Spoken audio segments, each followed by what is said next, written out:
A team in the Nutritional Biochemistry Lab at Johnson Space Center identified in one study that even before flight, astronauts with vision changes had higher levels of 1-carbon metabolites in the blood, such as homocysteine. That's one of the amino acids that makes up all of the proteins in our body. Well, that led to a follow-on study that has delivered some compelling results that are sure to have implications to space as well as life on Earth. I spoke with Scott Smith, one of the principal investigators for these studies, to find out how they put 2 and 2 together. When the vision issue jumped up, I guess about 6-7 years ago, we had been doing the nutrition SMO study on space station where we were collecting blood and urine, and we told the docs, we told the human research folks that, we have a lot of data. Tell us who had vision issues and who didn't, and we'll see if there's anything there that can help. And it was February 18th. Of 2011. It was a Friday afternoon, about 3:30, and Sarah Zwart came in and sat down in my office and said, there's something going on with 1-carbon metabolism. And what she meant by that was that some of the biochemical metabolites that we looked at were higher in crew members that had vision issues compared to those that did not. And that was pretty striking. Not only that, they were higher pre-flight, and that is what really shocked us. And it opened it up to even more work then. Indeed. We had a lot of circumstantial evidence, things that pointed to the idea that there might be something about the genetics of this pathway that are causing these vision issues.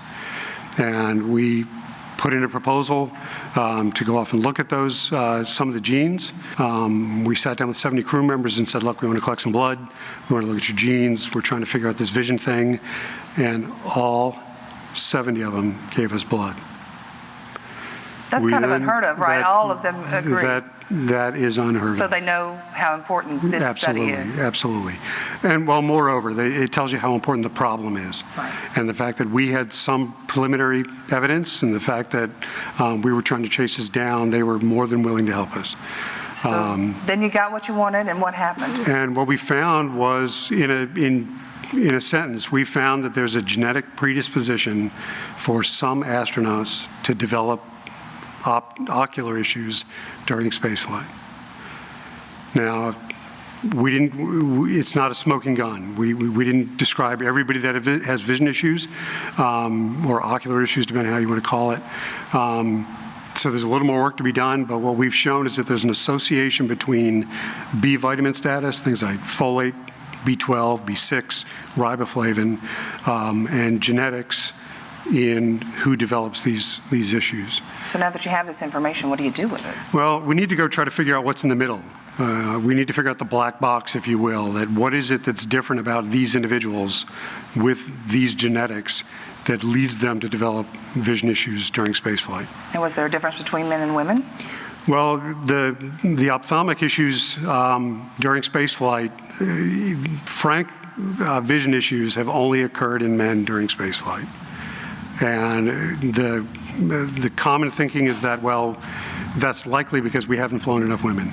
So one of the more intriguing aspects of this is that when we were starting to pull the data together to publish it, again, Sarah was working up the data, was reading through the literature, and what she found was a clinical population that had several of the characteristics that we see in astronauts.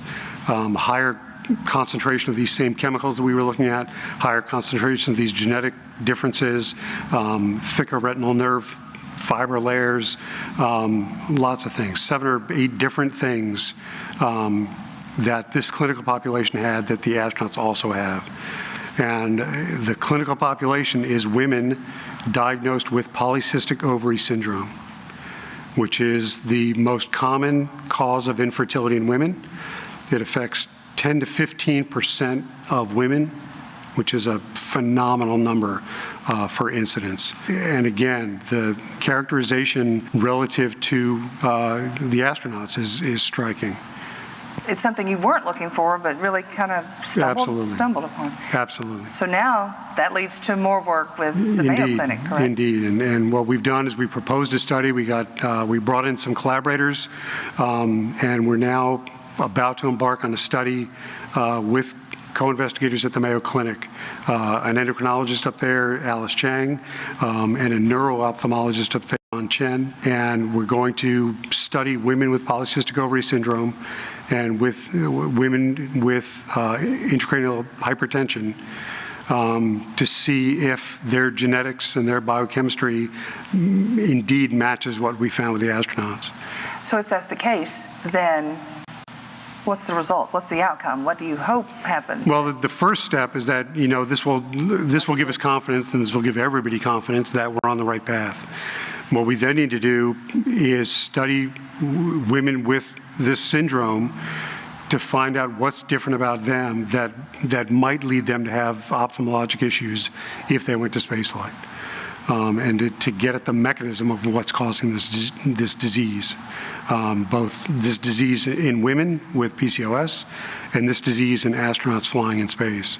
And if we can find out that mechanism, that will allow us then to figure out how do you treat it, how do you change it, how do you reverse course, and the implications of that on both ends for NASA and for 5 to 10 to 15% of the population could be staggering.